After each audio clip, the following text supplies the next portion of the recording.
মানে স্বামীকে অনেকে কমেন্টে মানে লিঙ্গ চারা সিংহ বলে, হ্যাঁ।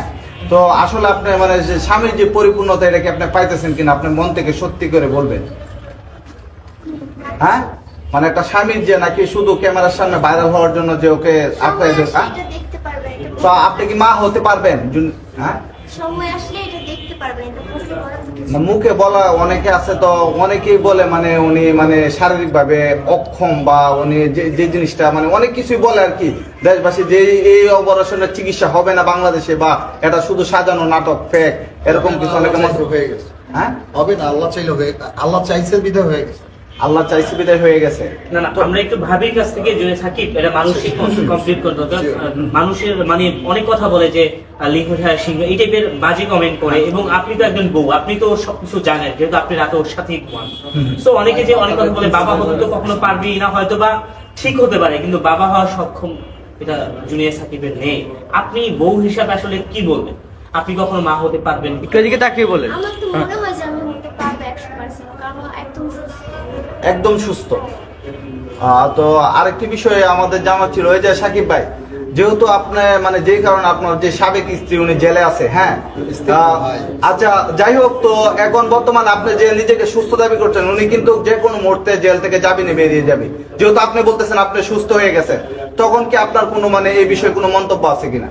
তার যদি সে যে অন্যায়টা করছে, তার এই অন্যায় করার পরে যদি তার জামিনে বের হয়ে যায় সে, তাহলে আমিও তারে হাফ মার্ডার মানে এইভাবে অর্ধেক মাইরা আমিও 3-4 মাস জেল কেটে আসবো। তাহলে তো আপনার বউ একা থাকবে তখন কি? হ্যাঁ, আমার বউ একাই থাকতে পারবে আমার জন্য 8 মাস ওয়েট করতে পারছে ভাই, ও আরো 6 মাস ওয়েট করতে পারবো আমার জন্য।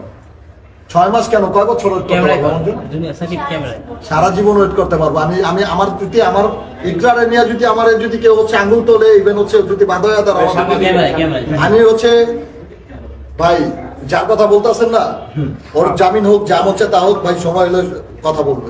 আমি কারোর সাথে ভাবা যাইতে যাবো না। আমার সুখের পথে যদি কেউ কাটা হয়ে দাঁড়ায়, কাটা পরিষ্কার করার মতো অ্যাবিলিটি আমার। তুমি যে ডাইনিকে ডিভোর্স দিছো এটা বলো। ওইটা তো ডিভোর্স হয়ে গেছে আরো আগেই। না, ওই ডিভোর্সের ব্যাপারটা একটু কথা বলেন। হ্যাঁ, আমি ঠিকই কথা ওইটা তো হচ্ছে আপনার যখন সুস্থ হয়ে আমি বাড়িতে গেছি, তখনই হচ্ছে ওই ডাইনিকে হচ্ছে ডিভোর্স দেওয়া হয়ে গেছে অলরেডি। আচ্ছা, ডিভোর্স দিতে গেলে তো একটা টাকার প্রয়োজন, উনি তো স্বীকার তো আপনার নামে মানে অনেক টাকা কাবিন করছেন। একটা স্বামী থাকতে আরেকটা স্বামী রাখা যায় না, এটা কোর্টে 1986 সালের মামলা অনুযায়ী, আইন অনুযায়ী ব্রিটিশ আমলের একটা আইন আছে যে এক স্বামী থাকতে আরেক স্বামী রাখা যাবে না। ওই যদি এক স্বামী থাকতে আরেক স্বামীকে পটায় যদি বিয়ে করে, এটা যদি মানে আইন জানে, তাহলে আইনের পক্ষ থেকে এটা একটা অটোমেটিকলি মামলা চলে যাবে, ইভেন ডিভোর্স হয়ে যাবে। ডিভোর্স কোনো পেপার আছে আপনার কাছে বা কোনো ফটোকপি আছে? পেপারস পেপার সবই আছে। এটা হচ্ছে কোর্ট আদালতে লাগলে আমি এটা শো করবো ইনশাআল্লাহ। আচ্ছা সাকিব ভাই, আপনি কিন্তু গতকালকে বলেছিলেন শিখার সাথে আপনার বিয়ে হয়নি, তাহলে এখন ডিভোর্সের বিষয়টা কেন? বিয়ে হয়নি, জোর করে হচ্ছে সে আমাকে কাবিননামা সই করাইছে। আপনাকে বলছিলাম ভাই, আপনি খেয়াল করেন, হাজার হাজার ইন্টারভিউতে আছে যে আমাকে জোর করে আমাকে ফিটিং দিয়ে আমাকে কাবিননামা সই করছে, একই কাজই দিয়ে। ওর আগে হাজবেন্ডকে যেই কাজী বিয়ে পড়াইছে, আমাকে নিয়ে সেই কাজীকে দিয়ে হচ্ছে সিগনেচার নিছে। ইভেন আমার কোনো গার্ডিয়ান ছিল না। আপনি থাকা অবস্থায় ইনস্ট্যান্ট তার কতগুলো মানে কয়জন স্বামী ছিল? আপনি বারবার বলছেন তিনজন। তো তিনজন স্বামীর কাছে কি এক একদিন এক এক জায়গায় থাকতো নাকি একসাথে থাকতো? আমি তো থাকতাম না বাসায়, হ্যাঁ। আর আমাকে যখন বাসায় রেখে দিত তালা মেরে দিয়ে দিত বাইরে দিয়ে, আমি একা থাকতাম রুমে। তারপর আসলে হচ্ছে ওর ছেলে মেয়ে নিয়ে ওর রুমে ছিল, আমি আমার রুমে ছিলাম। 2টা রুম ছিল, আপনারা দেখছেন গিয়া। আগের যে দুইটা জামাই আছে সেই জামাই নিয়ে আলাদা থাকতো? হ্যাঁ, জামাইরা হচ্ছে মাঝে মধ্যে আসতো, আইসা ভাত খেয়ে দিত, এটা করতো সেটা করতো, ওদের এলাকা। আমি থাকতাম অল টাইম হুমকির উপরে, টেরিটরির উপরে। আর আপনি আলাদা রুমে তালা মেরে রাখতো আপনাকে? হ্যাঁ। না, আমরা তো অনেক ভিডিওতে দেখেছি আপনি একসাথে থাকছেন এবং ব্লগ করতেছেন। এরকম একটা ভিডিও দেখা গেছে আপনার দুজন প্রেজেন্টেশন দিচ্ছেন বা কথা বলতেছেন কি লাইভে। একই রুমে তো, একই রুমে, পাশাপাশি রুম না, ঘর তো একটাই। আচ্ছা, ভিডিওগুলো কিভাবে করতেন, যেহেতু আপনি রাগান্বিত অবস্থা ছিলেন বা আপনাকে একটা ব্ল্যাকমেল করে সে বিয়ে করেছিল?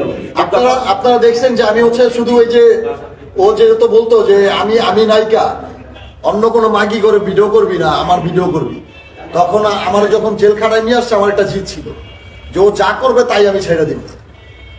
ও বাইতানি অবস্থায় থাকলে ওই বাইতানি অবস্থায় আমি ভিডিও করে ছেড়ে দিছি, দাঁত মাস্তাছে ওই অবস্থায় আমি ভিডিও করে ছেড়ে দিছি।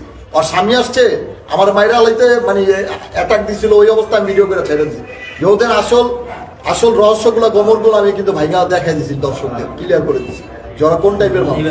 আর আমার মা বাবা ভাই বোন সবাইকে কিন্তু আমার দাদি দাদা সবাইকে কিন্তু দেখছে মিডিয়ার মানুষ, সোশ্যাল মিডিয়ায় কিন্তু অনেকে দেখছে, আমার দাদিরাও দেখছে। আমার কিন্তু ফ্যামিলি কিন্তু ভদ্র ফ্যামিলির সন্তান আছে। আমার ফ্যামিলি কিন্তু কোনো অভদ্র ফ্যামিলির সন্তান না যে উশৃঙ্খল করবে, মারামারি করবে, একজনকে একটা বকা দিবে মিডিয়ার সামনে, সেটাই শিক্ষাটা নেয় নাই।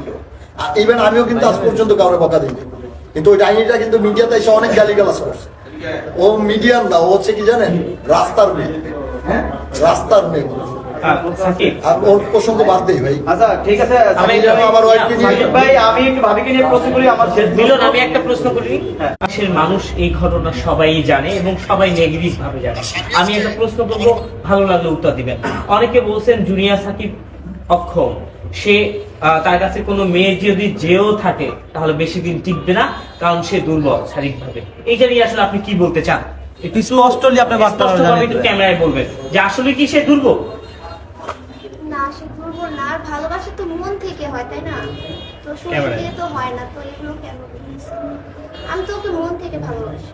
এই ভালোবাসাটা নাকি 2-4 দিন মোহ কাইটা গেলেই চলে যাবে? একটু ক্যামেরায় বলুন একটু।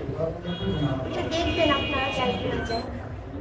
আচ্ছা সাকিব ভাই, আমাদের নতুন ভাবিকে নিয়ে ভবিষ্যৎ পরিকল্পনা কি? ভবিষ্যৎ পরিকল্পনা, সংসার করব, বাড়ি করব, গাড়ি করব, যাই করব, দুইজন একসাথেই থাকবো সেই জায়গায়। ভালোবাসার সীমাহীন ভালোবাসা থাকবে। অনেকে আছে না যে বিভিন্ন ধরনের নিদর্শন রেখে গেছেন, যেমন সম্রাট শাহজাহান তাজমহল করে গেছেন, আপনি ওরকম কোনো তাজমহল বানানোর কোনো চিন্তা ভাবনা নেই। এরকম কোনো নিদর্শন কি করবেন কিনা? যেহেতু আপনি একজন ভাইরাল মানুষ, সারা দেশের মানুষ আপনাকে চিনে। সময় কথা বলবো ভাইয়া, দোয়া করবেন যেন আমরা ছোট মানুষ, ছোট একটা সংসার হয়েছে যেন ভালো কাটে, এটাই দোয়া করবেন। আর কারো প্রশ্ন আছে? আচ্ছা সাকিব ভাই, আপনি বললেন ফেব্রুয়ারি মাসে ওনার সাথে বিয়ে হয়েছে, তাহলে মানে আপনার বাসরটা কি আজকে বাসর হবে নাকি আগে মানে বাসরের কাজটা সেরে ফেলছে? মানে ওনাকে বউয়ের সাথে দেখতেছি আমরা আজকে। আপনার কোশ্চেন হয় না। ভাই আর কারো প্রশ্ন আছে? না, না ভাই, নাই। ভাই সাকিব ভাই, ওটা